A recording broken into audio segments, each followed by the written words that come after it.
Ladies and gentlemen, good day and welcome to the conference call of Q1 FY22 results for HPL Electric and Power Limited, hosted by Elara Securities Private Limited. I would like to highlight that certain statements made or discussed on the conference call today will be forward-looking statements, and a disclaimer to this effect has been included in the results presentation shared with you earlier. Result documents are available on the company's website and also have been uploaded on this. A transcript of this call will also be made available on the investors section on the company website. As a reminder, all participant lines will be in the listen-only mode. There will be an opportunity for you to ask questions after the presentation concludes. Should you need assistance during the conference call, please signal for an operator by pressing star then 0 on your touchtone phone. Please note that this conference is being recorded. I now hand over the conference to Mr. Hitesh Kapadia from Elara Securities. Thank you, and over to you.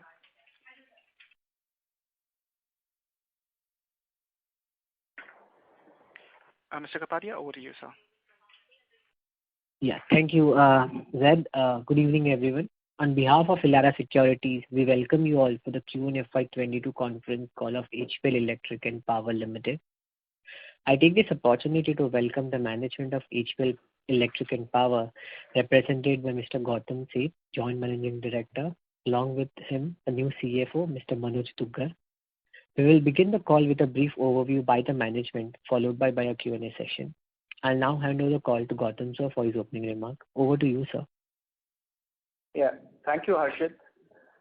Good evening, everyone, and thank you for joining us on this earning call of HPL Electric and Power to discuss the financial and operating performance for the first quarter of FY22. At the outset, I hope all of you and your family and loved ones are healthy, safe and sound. To give you an update on our operations, post easing of second wave of COVID-19 in July 21, we are now witnessing healthy traction in Q2 FY22 across all our segments and are confident of delivering robust performance going ahead. Strong pickup in meter dispatches and increase in demand in the consumer segment will augur well for the current financial year 2022.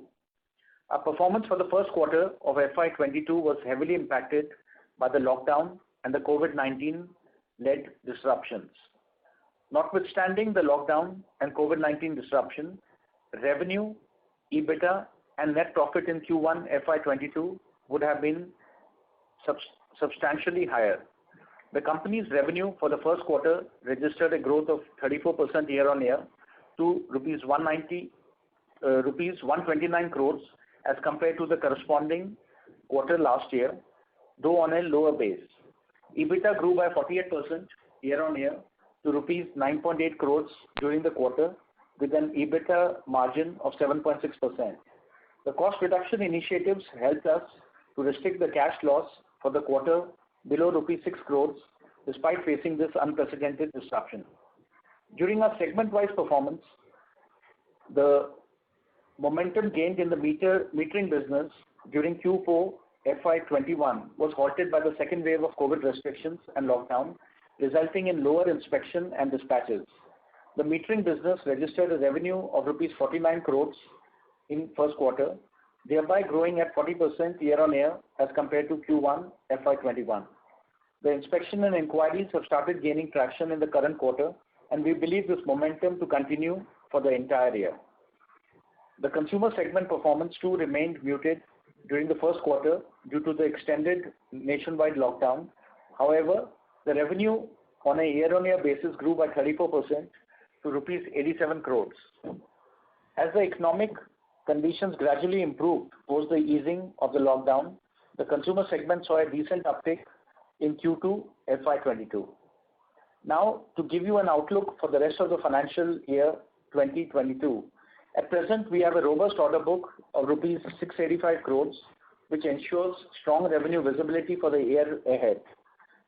This is underpinned by the commencement of the execution of rupees 372 crores order backed for housing project in Andhra Pradesh for switchgear, wires and other related accessories. Additionally, the company has rupees 100 crores plus smart meter orders, which is to be executed in the coming quarters. Furthermore, we are continuously evaluating and bidding for metering tenders floated or are in the pipeline and are quite optimistic in winning few orders in the near term. We expect to benefit from the huge unfolding of the smart meter opportunity with the central government earmarking rupees 225 billion towards installation of 25 crore smart prepaid meters pan-India under the rupees 3 lakh crore power distribution scheme. The central government's tabled Electricity Bill 2021 aims to de-license power distribution. This move is expected to bring a level playing field for the private entities, thereby empowering consumers to engage their preferred choice of service provider from multiple players. This competition will enable improvement in the distribution services, which is likely to benefit metering players including HPL. We are eyeing to tap the larger pie of the smart metering space as the industry is transforming from conventional meters to smart meters. We have a well-defined portfolio of electrical equipment catering to various market demands. The company is planning to enter in new products in the consumer segment. We are extremely positive on the long-term perspective of the consumer business, led by improving consumer sentiments due the rapid pace of nationwide vaccination drive, onset of festive season, continuous introduction of new products and new lineup for the festive season, improving business and economic activity backed by renewed government's focus towards the revival of the infrastructure sector. Our leverage and liquidity profile continues to remain comfortable, and we continue to maintain the low capex stance as we have desired capacity for the future growth. HPL is well prepared to surpass the short-term hurdles and looks forward to capitalize on the enormous potential that smart meter offers going ahead. On the consumer business front as well, we expect to see healthy traction over the coming months, led by a diverse product portfolio, thrust on R&D, state-of-the-art technology, capacity, and strong distribution base. On that positive note, I would request the operator to open the floor for Q&A. Thank you. Thank you very much, sir. Ladies and gentlemen, we will now begin the question and answer session. Anyone who wishes to ask a question may press star and one on their touchtone telephone. If you wish to remove yourself from the question queue, you may press star and two. Participants are requested to use handset while asking questions. Ladies and gentlemen, we will wait for a moment while the question queue assembles. To ask a question, please press star and one.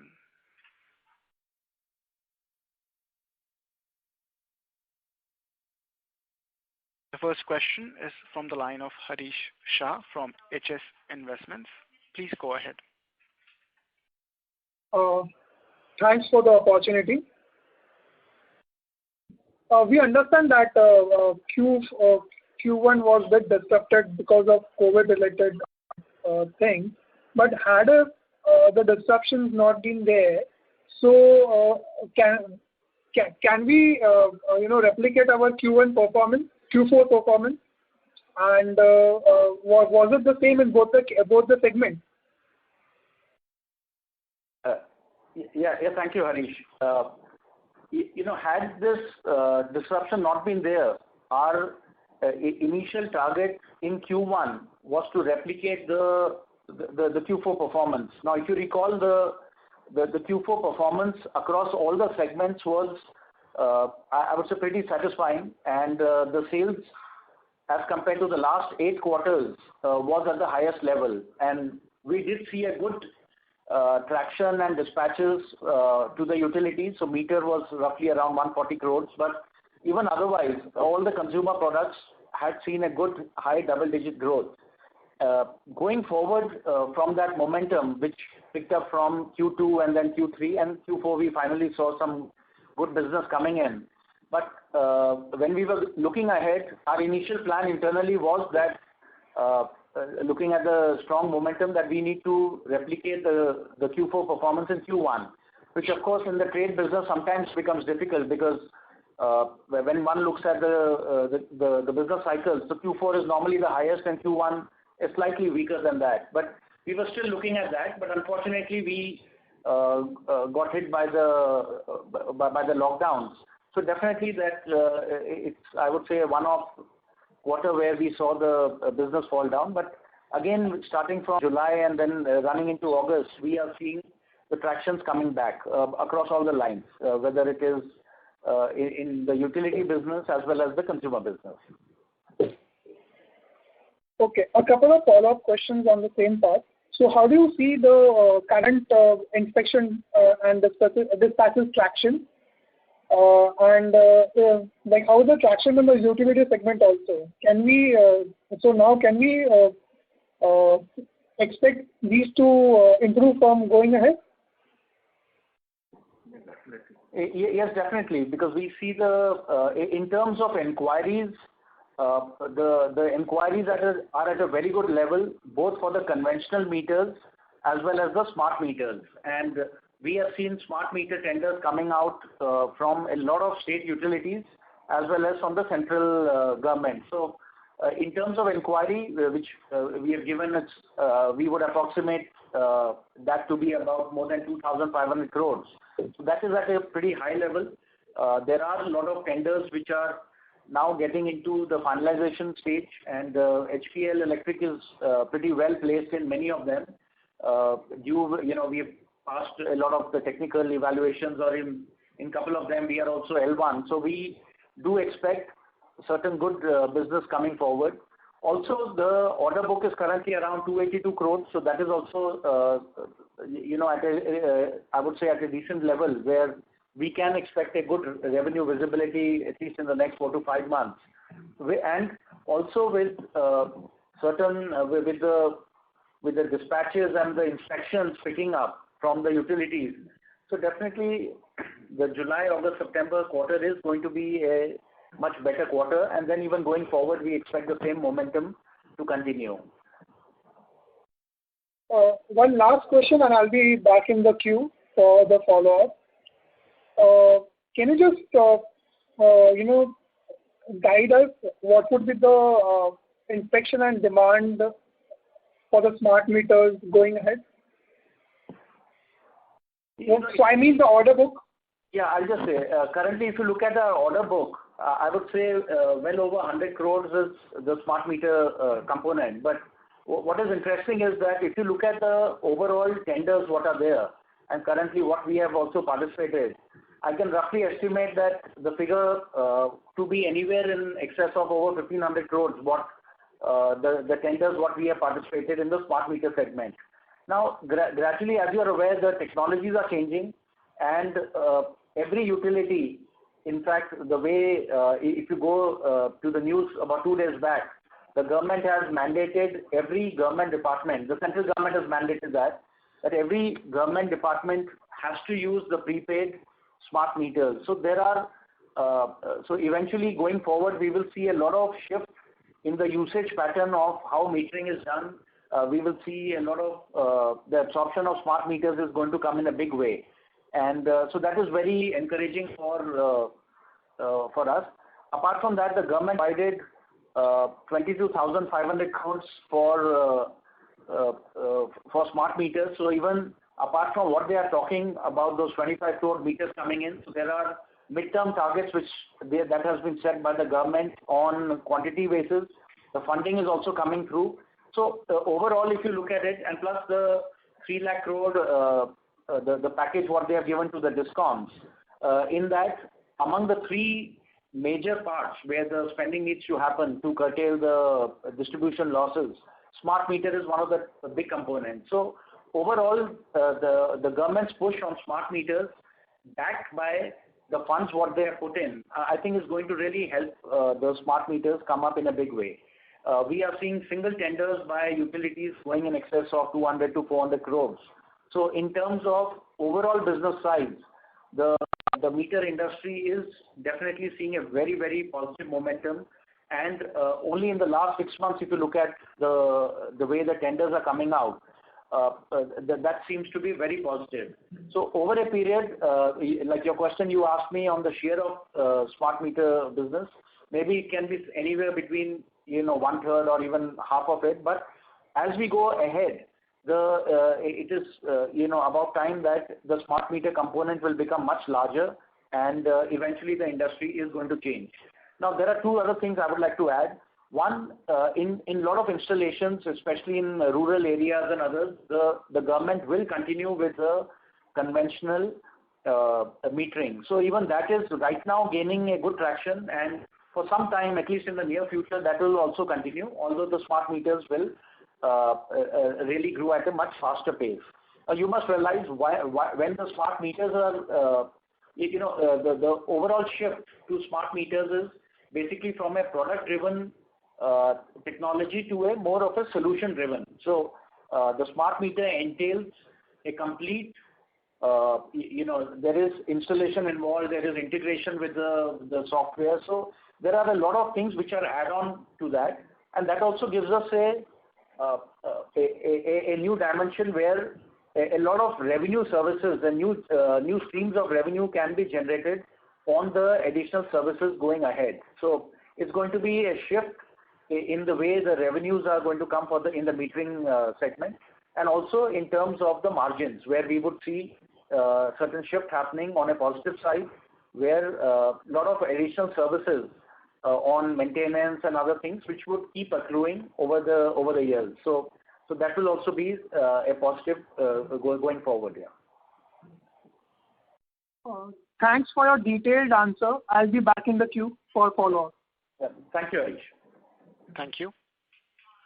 Before we take the next question, we would like to remind participants that you may press star and 1 to ask a question. Next question is from the line of Vinod Sabnis from Sabnis Investments. Please go ahead. Yeah. Hi. Good afternoon. Good evening, management. Hope everybody is safe from COVID. I just have two questions. So the first one is, can you just give some guidance on the sustainable EBITDA margin? Because I believe this quarter was again an aberration. So the numbers for this quarter may not be extrapolated for the full year. So as for the current business scenario, what is the visibility you have on the EBITDA front? Yeah. Thank you, Vinod. On a sustainable basis, the EBITDA margin would be anywhere between 12 to 13%. Of course, this looks at the way traditionally the business has been going. But when we look at certain opportunities in the smart meters, that could have an incremental effect on the smart meter EBIT margins or on the overall meter margins. And if that were to happen the way things are in the couple of coming quarters, then we would definitely see the overall EBITDA of the company go well beyond 13% as well. Okay, yeah, that's good to know. So just to add here, do we have any export agreements or contracts currently which may also be a bit high margin business? No, in exports we are selling currently to about 42 countries, although our base is small. But if you look at our export broadly from last 2 years, we have started seeing a good growth coming in.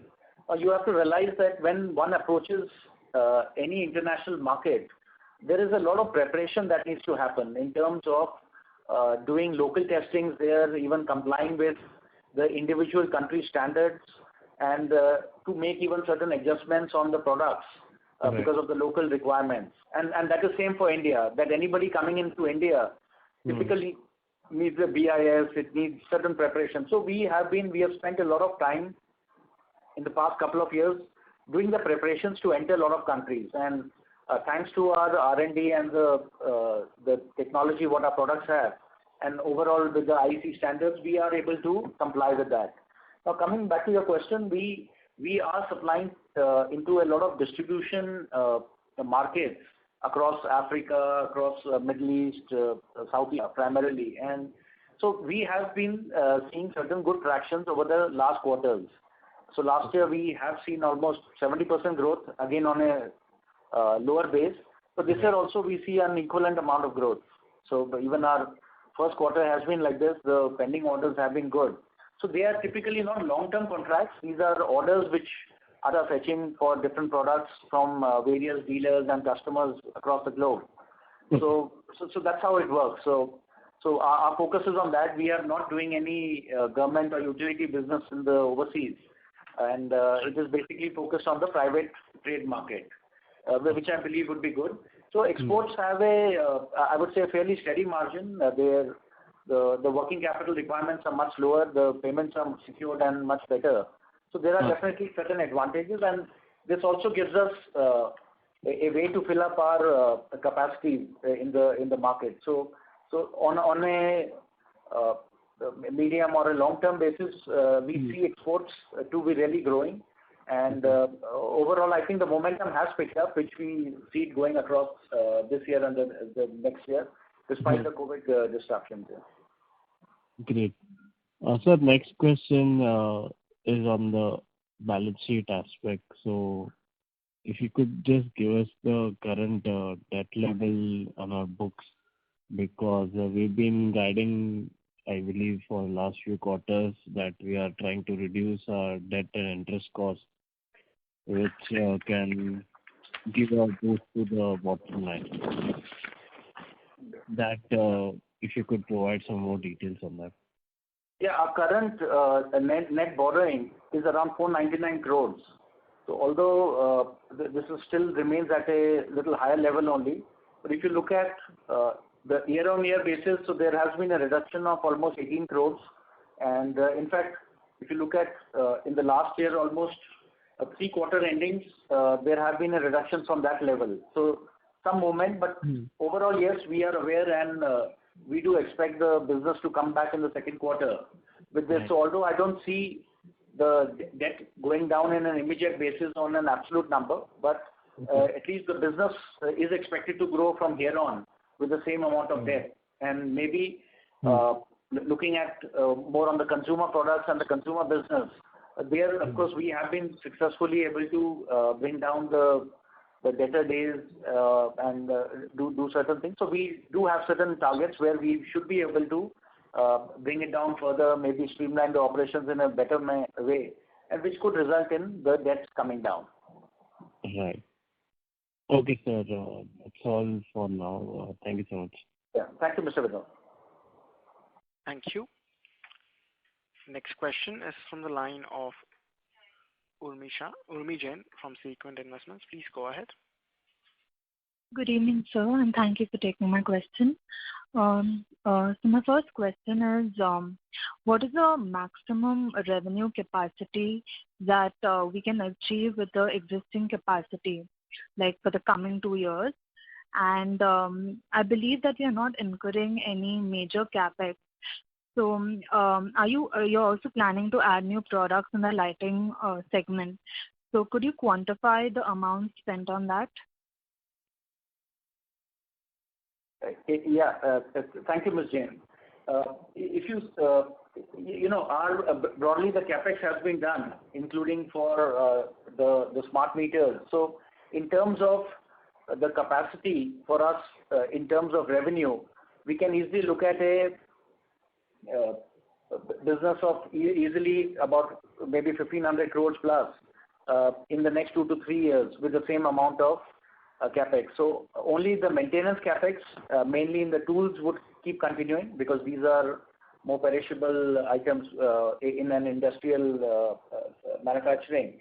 But roughly, we do see a good upside on the sales front with the existing capex.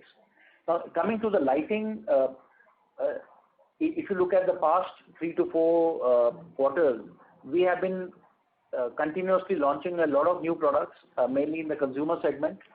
We also, even during this first quarter where the overall business was low and lockdowns were there, our teams have put in a lot of efforts to come out with newer products.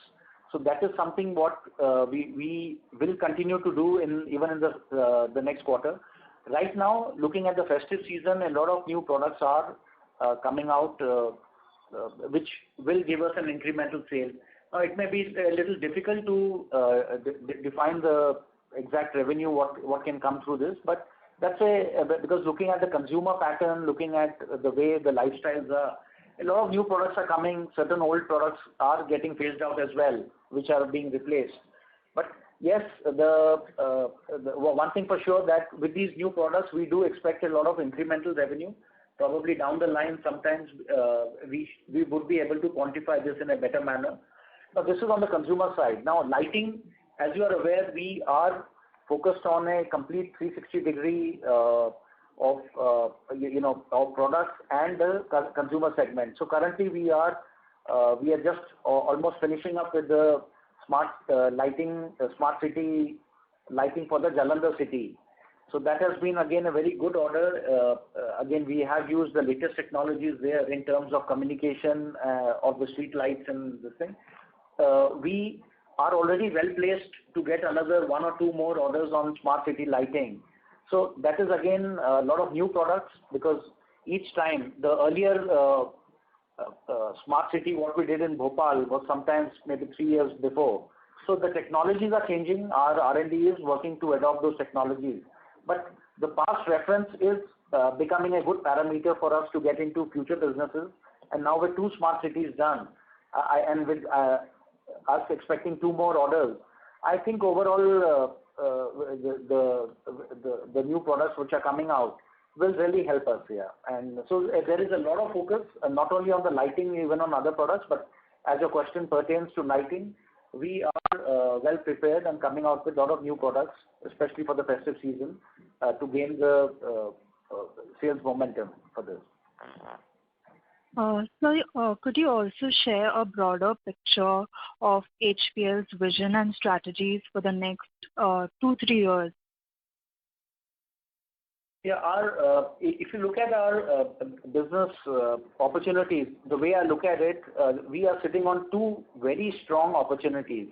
One is the smart meter, the other is the consumer business. And I think with the kind of efforts and investments what have already which HPL has already done, including building up the relevant manpower for each of the businesses, I think we are very well poised for that. So in terms of the strategy, what you are asking, I would say the strategy is very clear that we grow in each of these segments in a big way. I think the overall opportunity and the market would be very supporting if you look at it in the next 3 to 5 years in each of that. Also, our strategy is that we need to do this, the complete business in a more efficient manner. So we are looking to improve our balance sheet ratios, be it the EBITDA margin or even looking at reducing our interest cost or on the debts on the book. So there are multiple targets what we have put in. Our teams have been further strengthened in the head office in the company, and so definitely the targets are pretty clear. As a vision, we are always looking at newer technologies. So in terms of metering, lighting, or the electrical fast-moving products, we are looking to be a single-stop shop for all the requirements, be it for the residential, industrial, even government infrastructure. So all the various segments we should be able to cover in that. And we have been very well backward integrated. If you look at HPL Electric's profile, we have each of the things what we do, starting from our design development up to the component manufacturing in a very, very well backward integrated, and up to the final testing and then the sales. We have been having that focus. So even the newer products what we are looking at to come in HPL would definitely have that kind of a focus.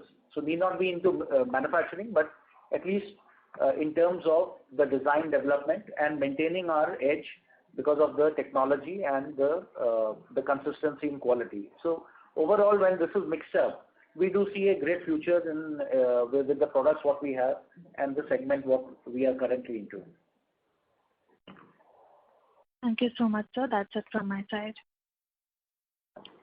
Thank you. A reminder to the participants, to ask a question, please press star and 1. Next question is from the line of Viral Shah from Prabhudas Lilladher. Please go ahead.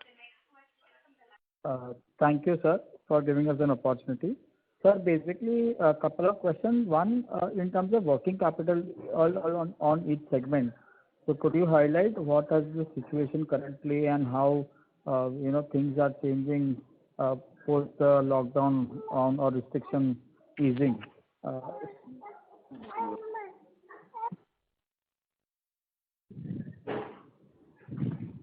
Hello. Yeah. Yes, Viral, we can hear you. Please go Yeah. ahead. Hi, Viral. Yeah. Yeah. So on the working capital, I hope you got the question. You got the question, or should I repeat it? Yeah. So on the net working capital basis, if you look at on a YOY basis, there has been a reduction of about 30 days. On a quarter-on-quarter basis, the net working capital has come down by 17 days. So overall, we have seen there's definitely an improvement in the debtor position on a year-on-year basis, also on a quarter-on-quarter basis. So certain improvements have been there, though although this quarter, the first quarter is not a very indicative, it's not the best reference you can take out on this because of the low sales due to the lockdowns. But overall, if you look at the March and then let's say the end of second quarter, we again should be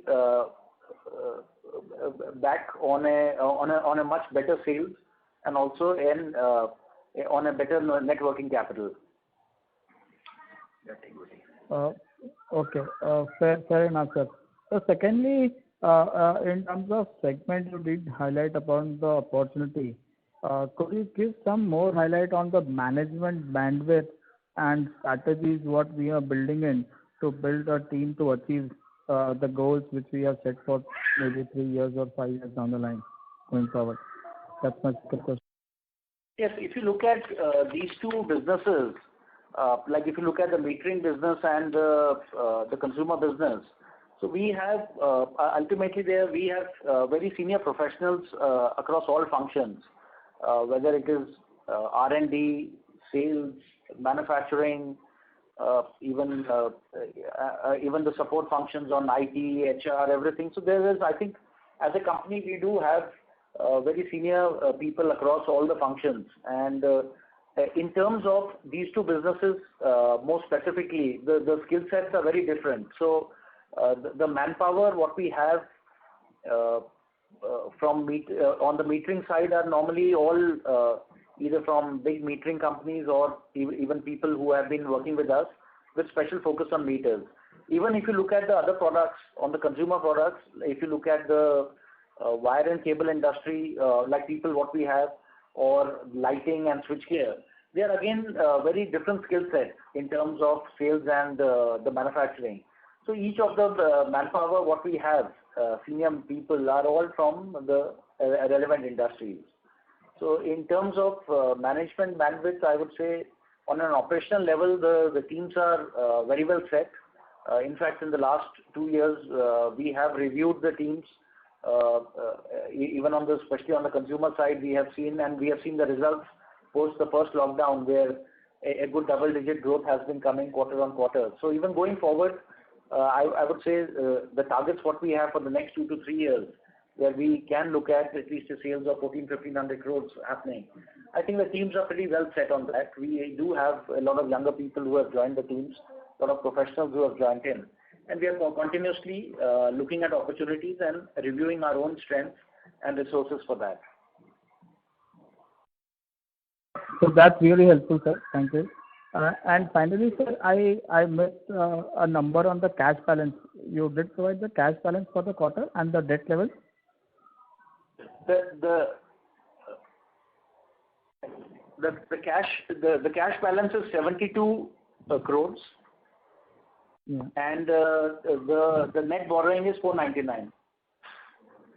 And sir, last question from my end, in terms of so when you look at the steep rise in commodity prices, so do we have any legacy orders which are fixed price pending in the order book, and what will be that quantum be? So that is my last question. Thank you. So normally, if you look at other than the meters, the orders are normally taken on a month-to-month basis with a visibility of normally 3 to 4 weeks. So I would say if you look at our price increases, if you were to go from mid 2020, the wire and cables have seen maybe almost 7 to 10 times the prices would have gone up. based on the movement of copper. So again, whatever prices are, the orders are coming, typically they are passed on to the consumer, maybe with a lag of 30 days. Similarly, we have had two increases in the switchgear business. So I would say most of the costs which have been there have been fairly covered up.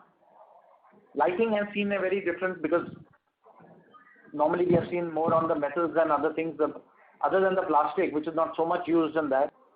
But still, we have seen two increases happen in the LED prices also.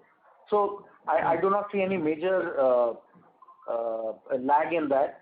In meters, yes, certain parts have gone up or something, but overall, some things like the newer tenders which we put in the second half of 2020, there was definitely an indication of the prices going up.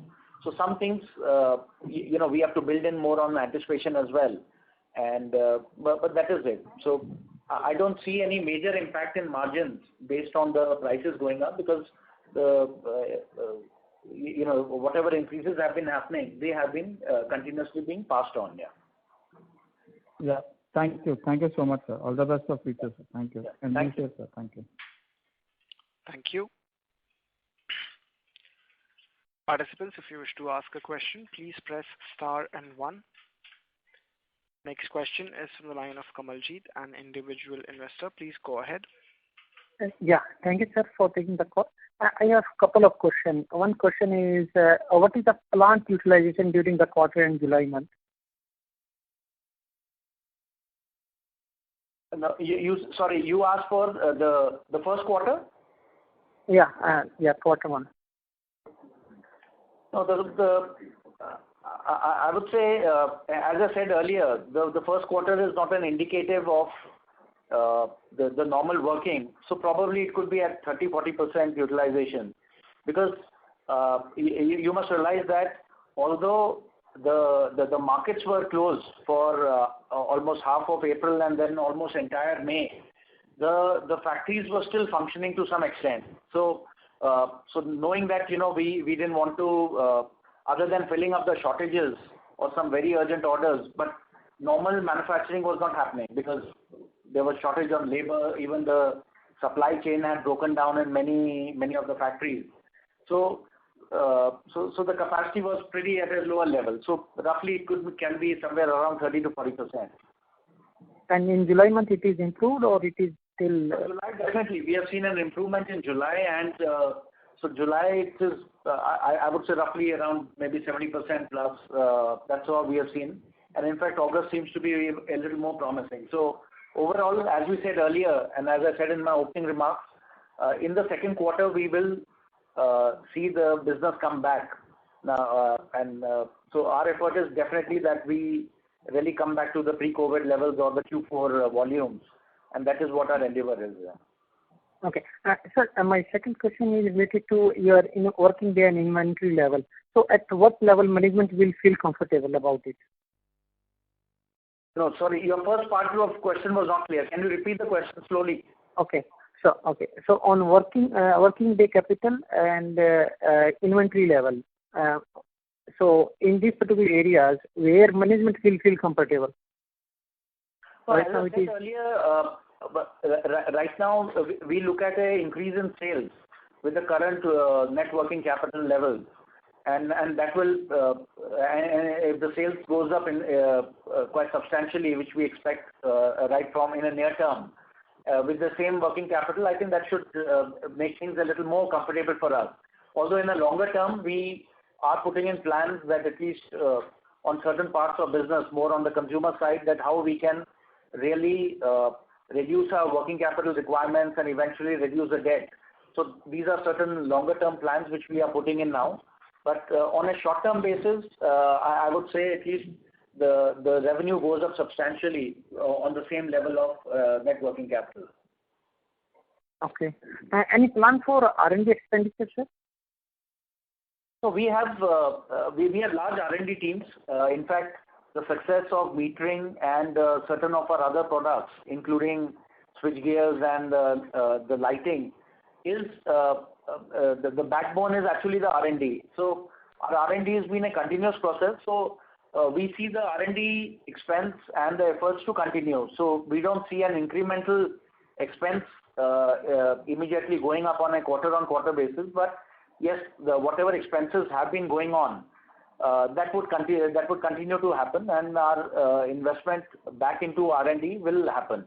Now you must realize that in today's time, when everyone has been talking about smart meters, a lot of efforts in the last 3 to 4 years has gone by the team on the smart meter working. So I would say the bulk of expenditure has been done. Yet now we are seeing the results of that happen, but still there will be certain new updations happening, newer models coming out. So that would continue to happen. So a lot of expenses are on the manpower, because we do have a very strong R&D team now, and so that we are able to work on direct technologies of products like meters and switchgears and others. Plus we are also working on newer technologies of communication, software integration, working on artificial intelligence or even cloud-based technology. So the technologies are changing, even though electrical systems are changing, and any company to be relevant in the future will have to keep updating on that. So our R&D is a continuous expense, as I said, so that will continue to happen. Yeah. Sir, you just mentioned about you are using new technology, NB-IoT and all, 4G and 5G. So what will be the opportunity size, and what will be the overall revenue percentage, profit percentage of the opportunity size of NB-IoT?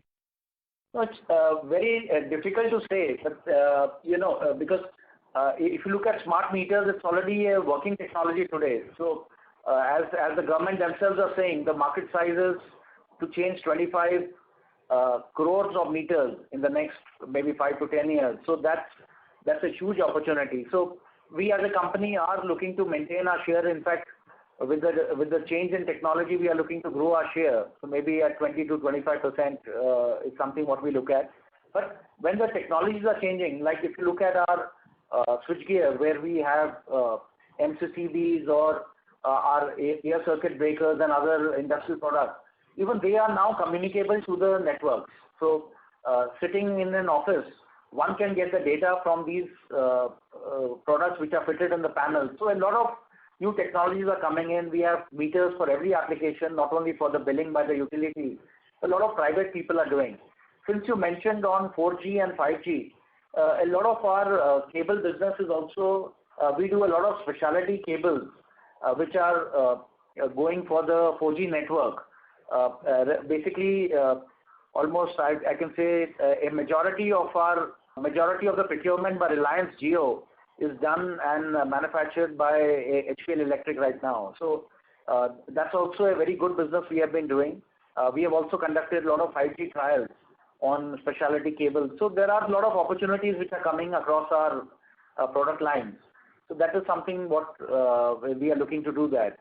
And even today, if you look at even the global requirements what are coming in, they are also focused on these type of newer technologies which are coming in. Like solar is a big business. We have also invested quite heavily on the solar side. So a lot of new components, a lot of new switchgear cables. So an entire basket of products have been developed by our R&D teams since the past few years. Okay. Sir, this will be the last question. Are you participating in the PLI scheme or any benefit of it?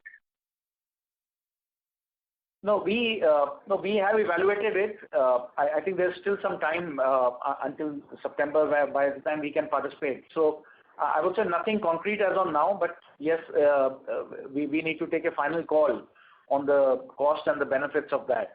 So right now, nothing what I can confirm to you, but yes, we have evaluating that. Thank you, sir. Thank you. Before we take the next question, we would like to remind participants that you may press star and 1 to ask a question. Next question is from Harshit Kapadia from Elara Securities. Please go ahead. Yeah, thank you, Zed. And I have a couple of questions.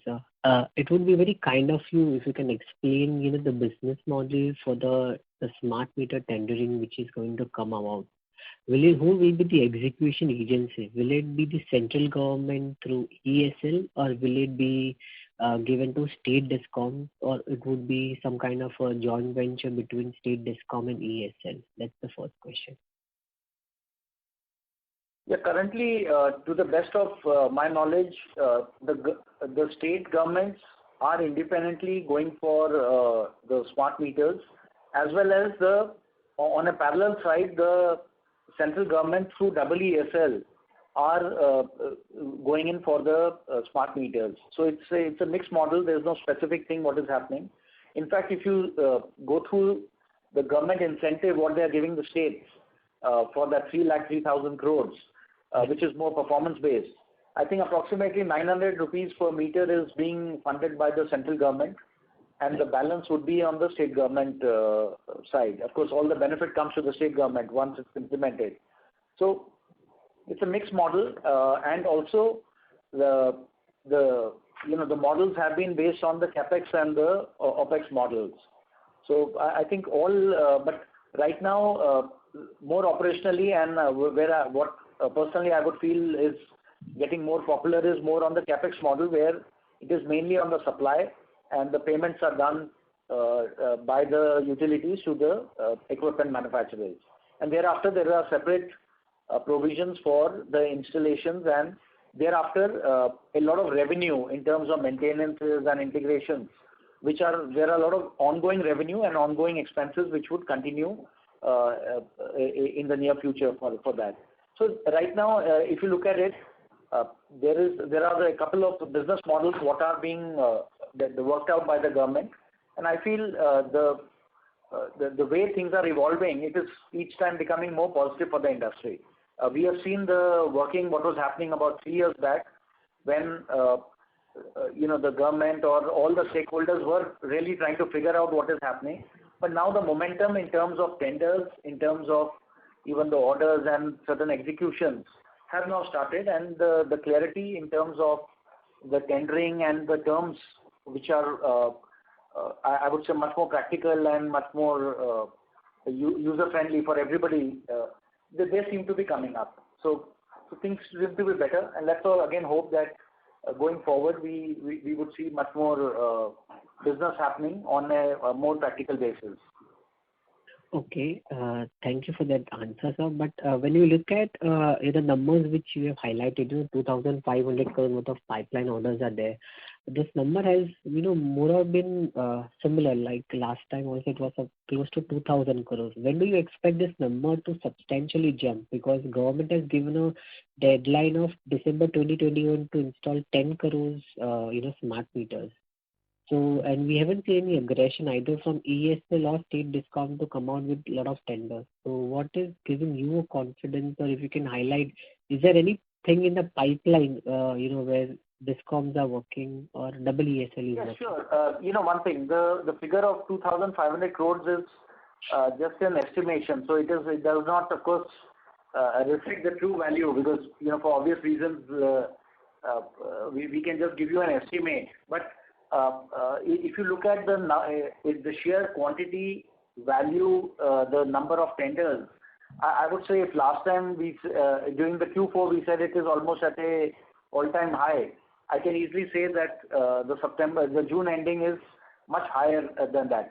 So there are big tenders, as I said earlier also in one of the answers, that there are single tenders of 200 crores, 400 crores coming by single utilities. Also there are single tenders of over 2 million pieces coming out. So in terms of business, what is coming out is very strong, no doubt.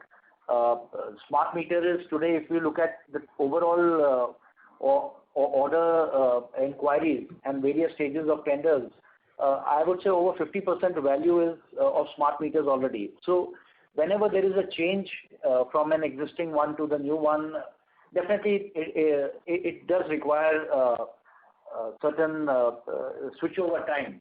So I think the switchover is happening, and it is happening fast, because these are technologies which have to be absorbed very well. The success of the initial tenders, their execution, is going to determine the next phase of reforms and how it happens. So I would say the pace is pretty fast, although the industry, including HPL Electric, we are well geared up to handle that quantity as well as the installations and everything. So overall, my sense would be, my confidence comes in from the fact that what we are seeing on the ground by real numbers. So it is not something what we wish or what somebody says. But if you look at the sheer amount of work, what is happening, even a lot of new tenders have come in, which is just come in last month, which are very large by certain this thing, or even certain new tenders are due, which have to be released.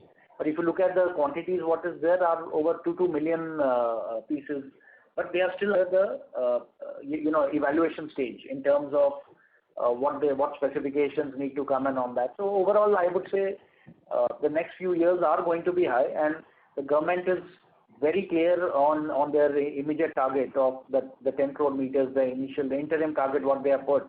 I don't see any way that would be missed. So that's what I said earlier also, that we have seen what was happening 3 years back and what is happening today. I think with the standards being in place, the BIS certificates, the certifications in place and everything, a lot of learning process has gone by all the stakeholders. So the things seem to be much better. And as a company, as HPL Electric, I would say we are pretty much well placed in all the parameters. So definitely we should see something good happening.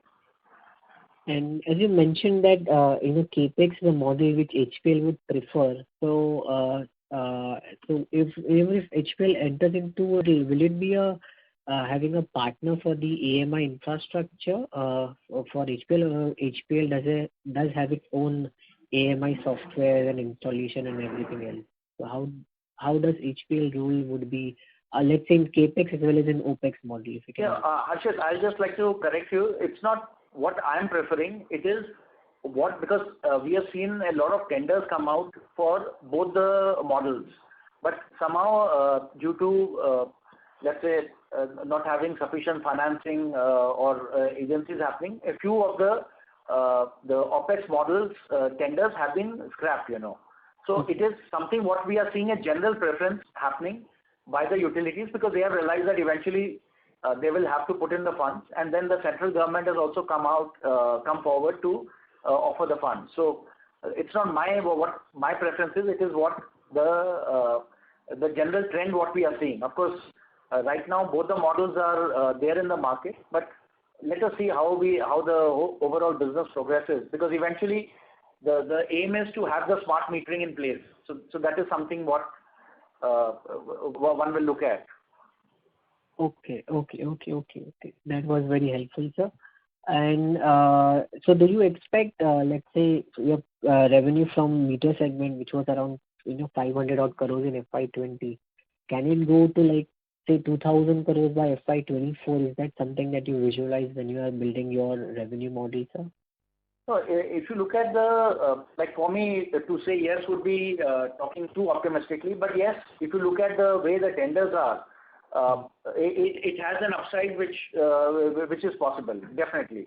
So right now, in terms of revenue guidance, we would say something of a good healthy growth going forward. But even if one or two big tenders get decided in our favor, definitely there would be a quantum jump on the revenues. That's for sure. But again, as I said, just to give a guidance on that number may not be proper at this stage. But the way I look at it personally, in the next at least 3 years, there is going to be a big quantum jump on the metering side. The overall industry size is set to grow drastically. There is no doubt in that. Even in the competitive scenario one looks at, in middle, Chinese companies come in. We have seen so many others trying to do this. But again, it comes down to the more established players who seem to be right now better placed to exploit that. So somehow I feel it's a good time for the government also pushing in, and for all the other companies also ready to exploit it. So definitely I think there would be a quantum jump. Now whether that happens in the next 2 quarters or in the next 1 year or 2 years, definitely at one time we will see a big jump up in the revenue for sure. And it's a final question on the metering part. So, and in relation to that, do you also anticipate the prices of meters to also decline, sharply as more tenders of 200 crores or 400 crore size comes to the market? I would say right now the tenders which are happening are already quite quite competitive in their pricing, because there's a proper bidding process which is happening. So in terms of the pricing, that is competitive, but only thing, the technology has a price. So definitely we see the unit realization of the single phase and three phase meter definitely is seeing a multiple fold. It's like 2 to 3 times much higher, and so that is already happening.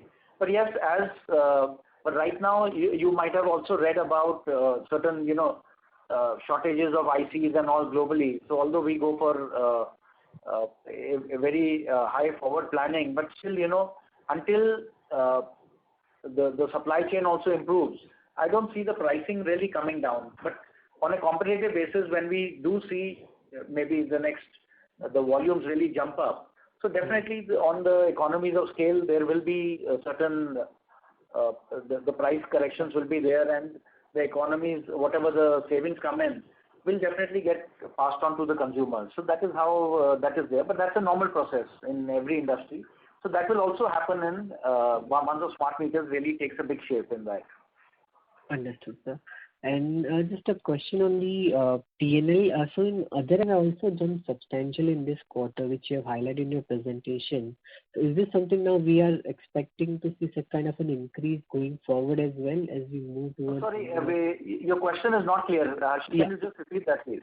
Yeah, so your other expenses have increased by close to around 60% in this quarter on a YY basis. And is this kind of a run rate growth we can anticipate going forward as well as you are moving to more towards normalized levels?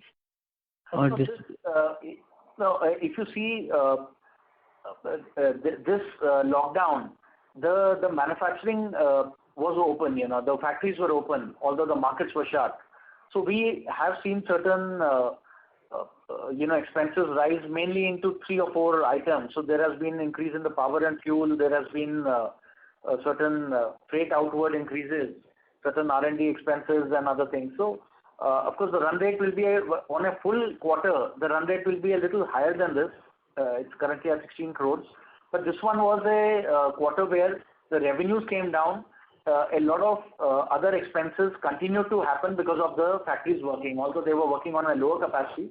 But I think that is how the lockdown was structured. So it didn't go too favorably with the company. But I think on a full quarter with the revenues, I'm sure our overall ratios of other expenses would be under control and well to give us a good EBITDA margin and the overall PAT. Sure, sir. Wishing you all the best. I'm done with my question. Thank you. Thank you. Next question is a follow-up from the line of Harish Shah from HS Investments. Please go ahead. So thanks for the opportunity once again.